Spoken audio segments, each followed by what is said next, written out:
बात कर रहे हैं हम अकाउंटिंग क्या है, इसके लिए हमें समझना पड़ेगा कि हर एक व्यवसाय अलग होता है।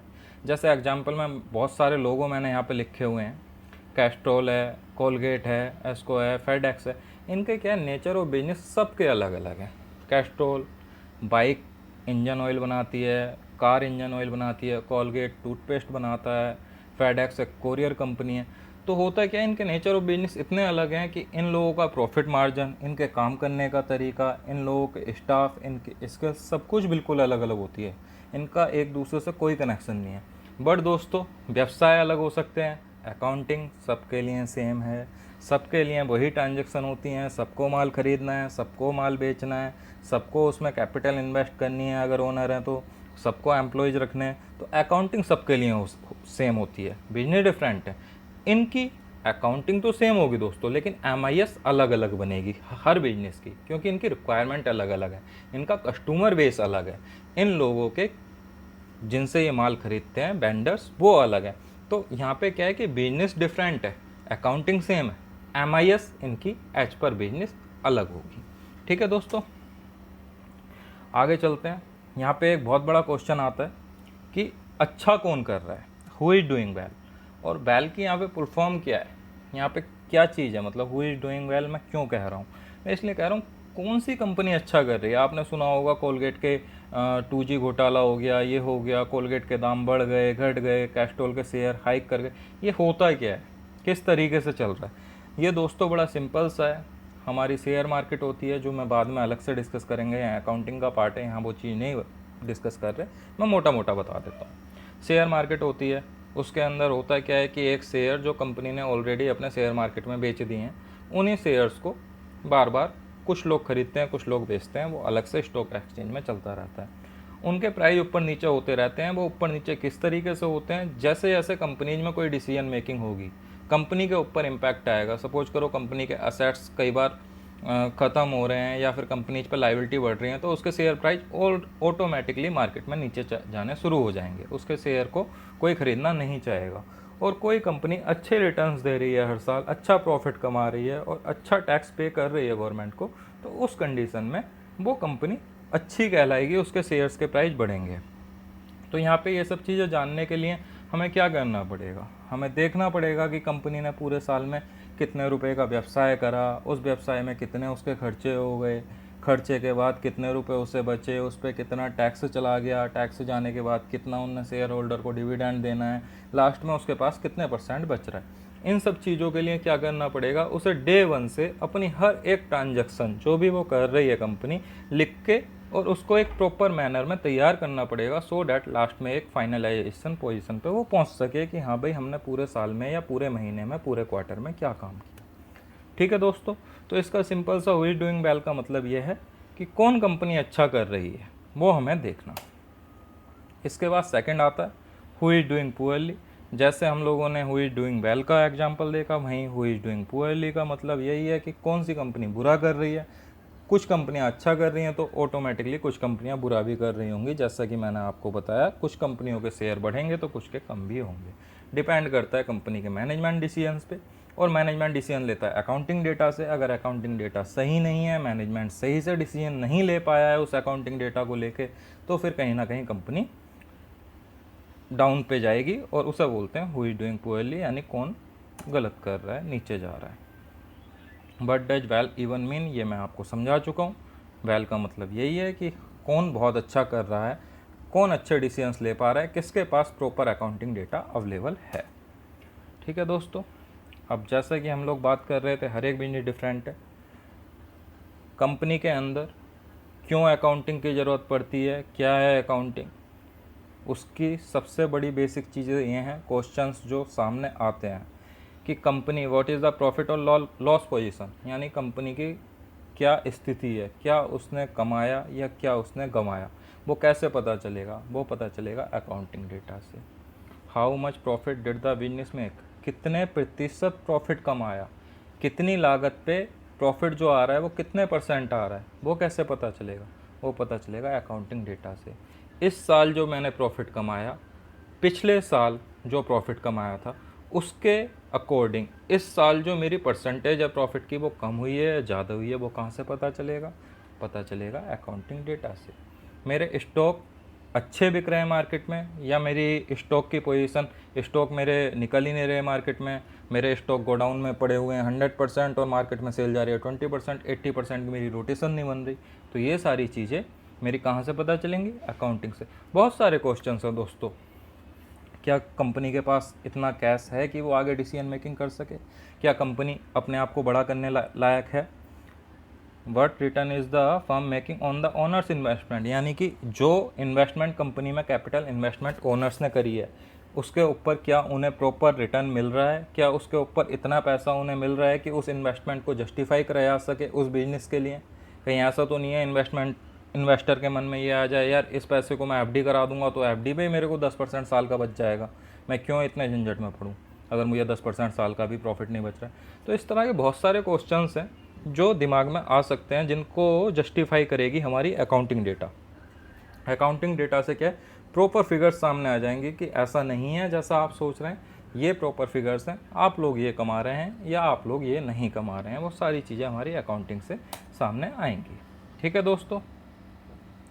तो accounting is the process of collecting and identifying data, recording and posting data, classifying and summarising data, collaborating and making the financial information for the decisions making. जैसा कि मैंने दोस्तों बताया, सबसे पहले हम क्या खरीद रहे हैं, क्या बेच रहे हैं, वो सारा डेटा, किससे हमने कितनी पेमेंट ली, किसको हमने कितनी पेमेंट दी, क्या हमारे पास इन्वेस्टमेंट ओनर्स से आई, क्या हम ओनर्स को रिटर्न दे रहे हैं, क्या हमारे पास स्टॉक की पोजीशन है, क्या हमारे पास ओपनिंग स्टॉक है, क्या हमारे पास क्लोजिंग स्टॉक है माल खरीदने एंड बेचने के बाद, ये सारा का सारा डेटा हमें कलेक्ट करना होता है, जो कि एक अकाउंटेंट के पास अलग अलग डिपार्टमेंट से, परचेज डिपार्टमेंट से परचेज का डेटा आएगा, सेल्स डिपार्टमेंट से सेल्स का डेटा आएगा, गोडाउन से इन्वेंट्री का डेटा आएगा।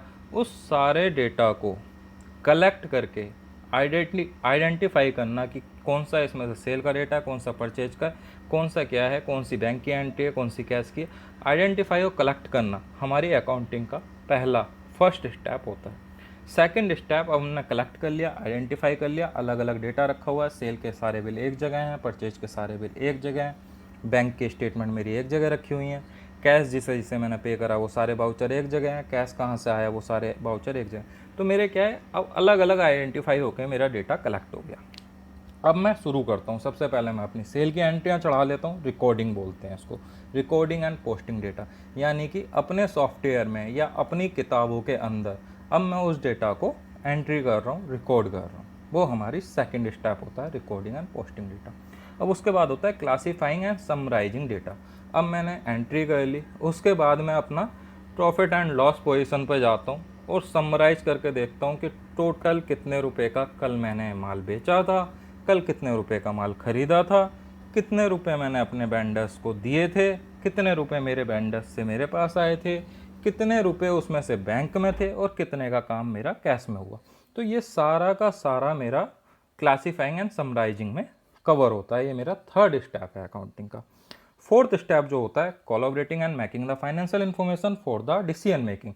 इसके बाद मैंने समराइज कर लिया, मेरे पास प्रॉफिट एंड लॉस की पोजीशन है, वो पोजीशन में अपने मैनेजमेंट के हिसाब से, जिसे हम मैनेजमेंट इंफॉर्मेशन सिस्टम बोलते हैं, MIS, उसके फॉर्मेट में मैं ये सारा का सारा डेटा डालूंगा। डालने के बाद उसको मैं अपने मैनेजमेंट को ले जाकर दे दूंगा कि जी ये मेरी सेल परचेज या ये मेरी प्रॉफिट एंड लॉस पोजीशन रही है, इसके अकॉर्डिंग आप देख लीजिए कौन सा मटेरियल फ्यूचर में हमें बढ़ाना है, कौन सा घटाना है, क्या करना है, किस जगह पे हम अच्छा कर रहे हैं, किस जगह पे हम डाउन जा रहे हैं। वो सारा का सारा समराइज फॉर्म में हमारे मैनेजमेंट के पास पहुंच जाता है। तो वो क्या करते हैं, उससे उन्हें डिसीजन मेकिंग में बहुत ईजी, बहुत आसानी होती है और वो आराम से देख सकते हैं कि कौन कौन सी ऐसी चीज़ें हैं जो मेरे बिजनेस को डाउनफॉल पे ले आ रही हैं, कौन कौन सी ऐसी चीज़ें हैं जो मेरे बिजनेस को हाइक पे ले आ रही हैं। तो वो उस हिसाब से अपना डिसीजंस ले सकते हैं।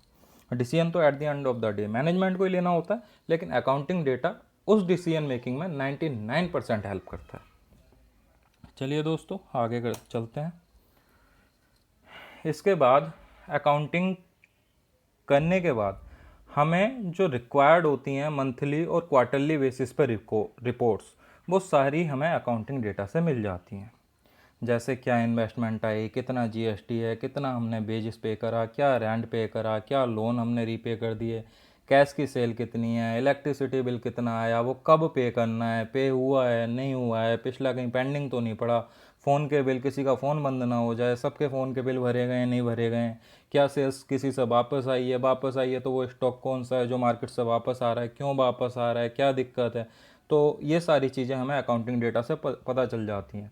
तो होगा क्या कि मैं जो स्टॉक मार्केट से वापस आ रहा है उसमें देखूंगा कि उसमें मैं क्या मटेरियल यूज करा है, उस मटेरियल को मैं देखूंगा कि मैंने किस वेंडर से लिया है। तो मैं क्या करूंगा, उस वेंडर से बोलूंगा कि या तो ये तुम्हारे मटेरियल में खराबी है, या फिर मैं उस वेंडर को ब्लॉक लिस्ट कर दूंगा। तो ये सारी चीज़ें मुझे पता कैसे चलेंगी, मेरे डेटा से पता चलेंगी। ठीक है, क्या मैंने ख़रीदा है, purchase of cars, loans, repayment, ये सारी चीज़ें मेरे पास मेरे अकाउंटिंग डेटा से ही आएंगी। ठीक है दोस्तों, इसके बाद every minute tells its story within 3 bit paper called financial reports. जैसा मैंने आपको बताया, जब मैंने 4th स्टेप में आएंगे उस टाइम पे हम देखेंगे हम लोगों ने क्या खरीदा बेचा, खरीदने बेचने और खर्चे काटने के बाद जो मेरा नेट प्रॉफिट बचता है उसे हम एक समराइज फॉर्म में लिखते हैं, जिसे बोलते हैं प्रॉफिट एंड लॉस स्टेटमेंट या इनकम स्टेटमेंट। उसका प्रॉपर एक फॉर्मेट होता है जो मैं आपको अकाउंटिंग सिखाने के बाद पूरा डिस्कस करूँगा और बताऊँगा। सेम बैलेंस शीट में प्रॉफिट एंड लॉस से हमारा जो भी प्रॉफिट और लॉस निकला वो बैलेंस शीट में ट्रांसफ़र हो जाएगा। बैलेंस शीट में हमारी असेट्स एंड लायबिलिटीज आती हैं, यानी कंपनी के पास क्या पूंजी है, कंपनी के पास क्या अपना है, क्या फर्नीचर है, कंपनी को किससे कितने पैसे लेने हैं, क्या कैश है, क्या बैंक में है, और लायबिलिटीज आती हैं, यानी किस किस को कितना पैसा कंपनी को देना है। तो ये सारी चीज़ें हमारी बैलेंस शीट में आती हैं। पहला पार्ट हमारा प्रॉफिट एंड लॉस है, सबसे पहले हमारा प्रॉफिट एंड लॉस बनेगा, प्रॉफिट एंड लॉस से ही हमारी बैलेंस शीट तैयार होती है। 3rd स्टेप हमारा कैश फ्लो। कैश फ्लो का मतलब कैश इनवर्ड और कैश आउटवर्ड। इसका मतलब यह है कि कंपनी कहीं किसी कैश की किल्लत में तो नहीं है, कहीं ऐसा तो नहीं है कि कैश फ्लो कंपनी का निगेटिव जा रहा है, कंपनी के पास इनवर्ड तो बहुत ज़्यादा है और आउटवर्ड कंपनी का है ही नहीं। तो ये सारी हमारी कैश फ्लो स्टेटमेंट में क्लियर हो जाती है पोजीशन कि हमारी कंपनी किस दिशा की ओर जा रही है।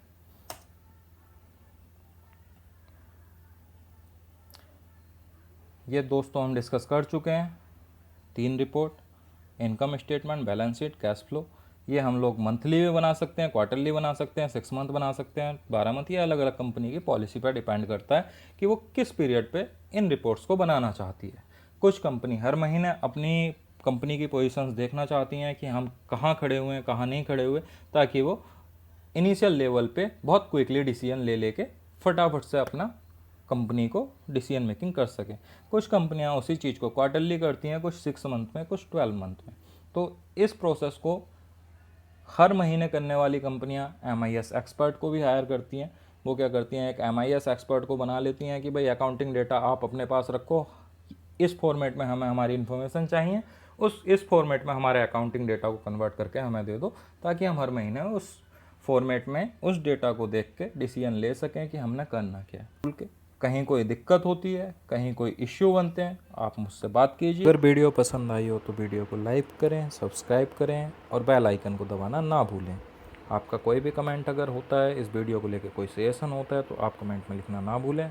मेरी मेल ID वीडियो के डिस्क्रिप्शन में दी हुई है, आप मुझे मेल भी कर सकते हैं। धन्यवाद। मिलते हैं अपनी अगली वीडियो के साथ एक नए टॉपिक को लेकर। धन्यवाद।